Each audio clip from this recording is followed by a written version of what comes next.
My Lord and my God, I firmly believe that you are here, that you see me, that you hear me. I adore you with profound reverence. I ask your pardon for my sins and grace to make this time of prayer fruitful. My Mother Immaculate, Saint Joseph, my Father and Lord, my guardian angel, intercede for me. One Sabbath day, Jesus, you took a walk with your disciples, and we're told by St. Matthew that you were passing with them through a cornfield. It must have been a long day. Maybe you had spent a long time with them talking. Maybe they'd asked lots of questions, as they often did. And by this stage, they're pretty hungry. So as they walk through, they do what any of us might do. They pick the corn as they pass and eat it, just to have something to fill their stomach, just to stop that grumbling sensation that we feel, just to have something there to take our minds off the hunger. Now, at the same time as they do this, there's a group of Pharisees who observe this, and they take gross exception to the fact that your disciples are doing what it is not permitted by the Jewish law to do on the Sabbath day, namely, to pick and to eat. And they get into a terrible debate with you about what is right and what is wrong to do on the Sabbath. And you give us a very clear teaching, Lord, that you are Lord of the Sabbath, and that the true sense of the Sabbath, therefore, is spending time with you. Now, I think there's a few things going on in this part of the gospel. The first thing is just the hunger of the disciples. In the same way that all of us have bodily needs, we sometimes get hungry, sometimes we get tired and we need to rest, sometimes we need to take a drink. That is just our body telling us what we need to do in order to fulfill what is natural. And yet, there is another layer here which is relating to the law. Because according to the Jewish law, there are certain things that you can and cannot do on the Sabbath. And even what we might consider to be natural has to be suppressed in order that the divine law takes precedence over whatever human needs we have. You, Lord, however, give a slightly different sense of what these divine laws really pertain to when you say that the Son of Man is Lord of the Sabbath. In other words, all of the laws, all of these divine laws about what we should and shouldn't do ought to bring us closer to you. And when you declare that you are Lord of the Sabbath, you declare that all of those laws pertain to our relationship with you, getting close to you. Now, I'll bet when the disciples were walking through that cornfield, maybe they were so engrossed in conversation that it just seemed natural to them to pick out the grains of corn. There is something that psychologists call flow, when we become totally immersed in the moment. Sometimes we call it being in the zone. That all of the activities that we do focus on one thing. We're fully involved and fully enjoying one activity in such a way that we are in complete flow with everything else around us. In a sense that maybe they were so in tune with you, so in your zone, Lord, that they weren't even really conscious of picking these grains of corn, because their hearts and their minds were so attuned to you. And so that little niggle of hunger just was like a reaction. And in the same way that we might naturally react to something without really even thinking about it, because we're so much in the flow. And I think that is the best sense of what it is to be on the Sabbath. When we're so in the zone with you that everything else seems natural, that we don't have to think too much about what laws do we have to obey today, what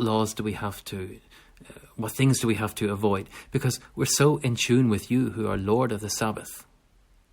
That, let's put it frankly, on a Sunday when we celebrate the Sabbath as Christians, it should be a day when we're so totally immersed in you, Lord, that anything that we might be tempted to do that you might say is breaking the Sabbath, work that we could do on another day, for example, that we would naturally not even think about doing it, because we are so concentrating on spending the day praising you and worshipping you and spending time with our family and friends. And here's a shift between being so caught up in our relationship with you or legally obeying rules, doing things purely because we're told we have to do them. Well, in a certain sense, we might say that the Pharisees have a point. It does look like your disciples are breaking the law, and that's all that they know, since they haven't really grasped the point that you are the Son of Man, that you are the Messiah, that you're coming to bring the law to fulfillment. They have just legal principles which they follow very devoutly.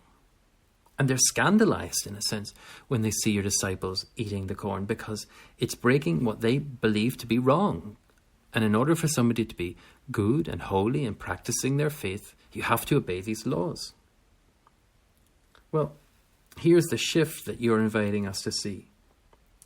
That observing those laws is not just simply about slavishly following a rule, but it is more the heart which is drawing us towards the end, which is you.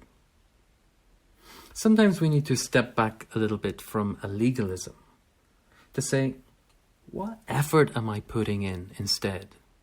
And rather than just fulfilling the letter of the law, where is my heart in this? The Catechism of the Catholic Church tells us that Sunday is a day of rest. It is a day of protest against the servitude of work and the worship of money. That means that sometimes our work can become like a god to us. Sometimes money and the desire for money, because perhaps we can earn more money if we work on a Sunday, becomes the driving ambition of what we want to do on a Sunday. The Catechism is inviting us to see that taking a rest from that is ceasing to become a slave, in the same way that we would cease to become a slave simply to legal principles, like the Pharisees seem to be advocating.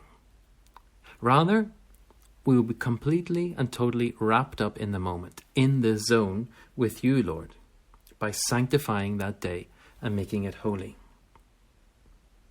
Jesus, you are often accused of violating the law on the Sabbath by doing what is not permitted to do.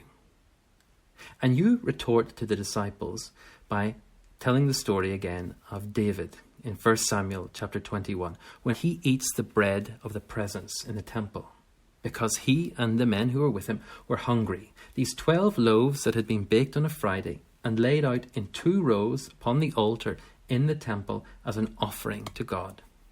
Holy bread, you could say, that only the priests were permitted to eat. And when the high priest Ahimelech gives David the bread to eat, he is concerned first of all about the purity of the men who will eat it. And when David tells him, no, that they are pure, that they have not sinned in any impure way, then he gives them the bread to eat. These men are on active service in Israel, and that's why they are ritually pure. And that's why they can then eat the bread for the priests. And by bringing up this story, Jesus, you're trying to show us that your disciples are on active duty in the service of Israel by following you, just like soldiers or just like priests. They are ritually and morally purified because of their relationship with you. And that is the sense of what it is to spend time with Christ on the Sabbath. To be ready for the battle of faith, just like soldiers were in the times of Israel. Or to sanctify the day and make it holy, just like the priests who were making sacrifices and offerings in the temple. The Son of Man is Lord of the Sabbath. You are the one, Lord, who has the sole claim to our heart on that day. Let's pray, Lord, that we can be completely and totally in the zone this Sunday. That we can set aside other things that distract us from that. But that we can be truly caught up in worship and love of you, so that we don't need to focus on the external laws, because we know that we will be doing it perfectly from our heart. I thank you, my God, for the good resolutions, affections, and inspirations that you have communicated to me during this meditation. I ask your help to put them into effect.